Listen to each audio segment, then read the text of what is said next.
On a tendance à sous-estimer l'importance d'un animal de compagnie pour les gens. Pour certaines personnes isolées, ces animaux sont essentiels.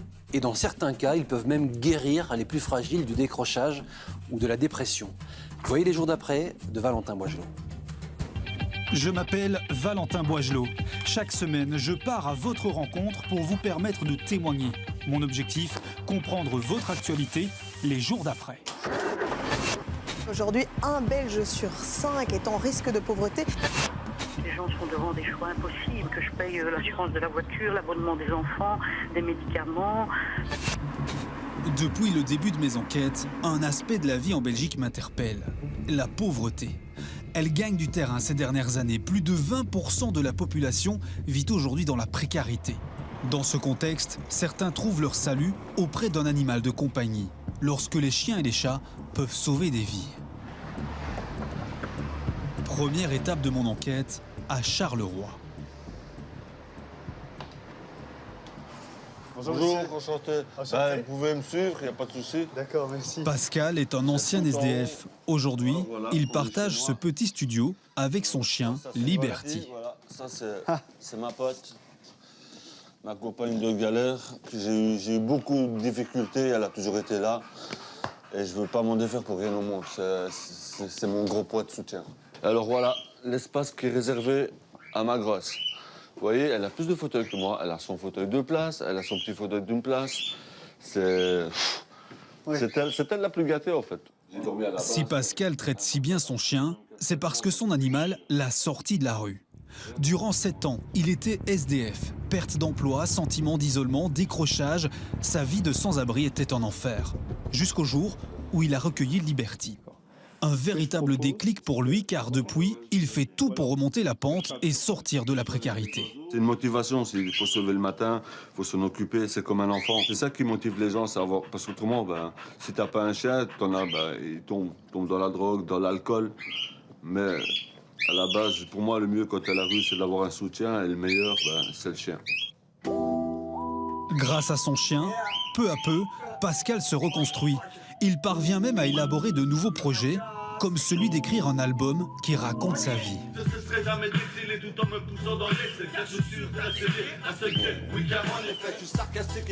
Remonter la pente, pas toujours facile. Pascal est toujours sans emploi, mais il fait tout pour s'en sortir et surtout pour garder son chien, lui offrir un toit et de la nourriture. Pour l'aider, des bénévoles viennent régulièrement à sa rencontre. Ça va, nickel. De la distribution gratuite de nourriture pour les animaux de personnes démunies. C'est nickel, regarde ça. Bien souvent, c'est le dernier lien social qui existe entre les personnes et la société, c'est l'animal. Et les forcer à se séparer d'un animal ou, pire, même parfois devoir les euthanasier parce qu'ils n'ont vraiment plus les moyens, il y a quelque chose qui, pour moi, sort du bon sens. Franchement, sans lui, je crois que je m'en sortirais pas.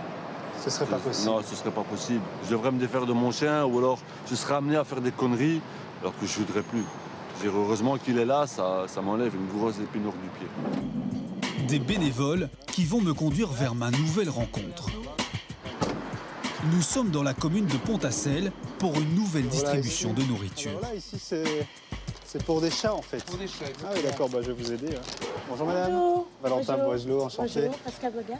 On vous amène, voilà. Oui, je connais, merci. C'est avec vous, voilà. Cette dame habite dans une maison au bord de l'insalubrité. Tout est défraîchi, les sols sont à remplacer. Des flaques d'eau sont apparentes en plusieurs endroits. Du mur au plafond, tout ou presque est à remplacer.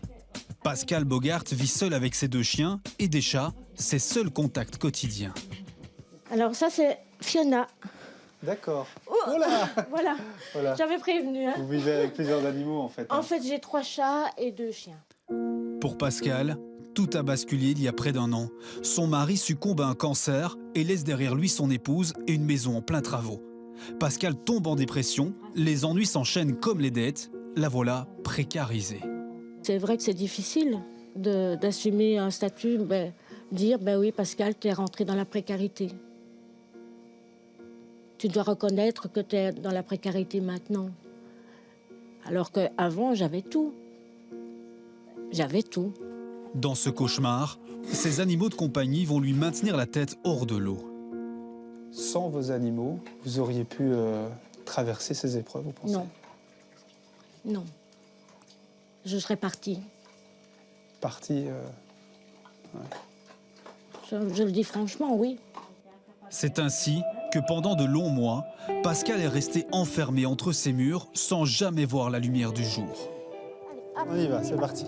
Je décide de l'emmener en promenade avec ses chiens, un moment qui n'est plus arrivé depuis près d'1 an. Pour des gens comme moi, ou les gens qui ont vécu des deuils ou des difficultés dans la vie, sortir de chez soi, c'est un pas immense. Demain, ces chiens seront sans doute sa motivation pour sortir à nouveau de chez elle et doucement reprendre goût à la vie. Grâce à eux, je suis encore vivante. Et je vis. Pas toujours bien, mais je vis. Je reprends la route pour un dernier rendez-vous. Direction Braine-le-Comte, chez une personne pensionnée qui vit avec une dizaine de chats. Allez, lâche le drap, lâche le drap. Christiane a 75 ans et comme beaucoup de seniors isolés, les animaux sont une source de compagnie salutaire. Je vis chez mes chats. Oh, d'accord. Et eux ne vivent pas chez moi. C'est moi qui vis chez eux. Donc toute la vie est organisée en fonction d'eux. Donc les vacances, c'est terminé. C'est mon jardin. D'accord. Avec mes chats. Pour vous donner une idée, ce mois-ci, c'est un mois bon. J'ai encore 10 € jusqu'au 14. C'est tout ce qui me reste. 10 € qui vous reste jusqu'au 14 du mois. Jusqu'au 14 du mois. Des représentations de ces chats sont partout, sur les tacs de cuisson, sur le frigo, sur tous les murs et tous les meubles de la maison. Ça, c'est... j'ai reçu ça pour mes 70 ans. Oui. Et ce sont tous les animaux que j'ai eus dans ma vie. Vous aimez bien voir ces photos? Il y en a encore des vivants dedans, mais il y en a beaucoup de morts. Christiane recueille en fait tous les chats malades ou maltraités qu'elle rencontre. Ces animaux sont devenus sa raison d'être. Alors ici, ce sont toutes les urnes de mes chats décédés. Il n'y en a aucun qui a été enterré. Ils sont tous incinérés. Le soir, je leur dis au revoir. Le matin, je leur dis bonjour. Et il y en a une que j'ai perdue au mois le 14 décembre. J'ai dû la faire euthanasier. Son foie a refusé de fonctionner. On a essayé de le faire démarrer, on n'a pas su.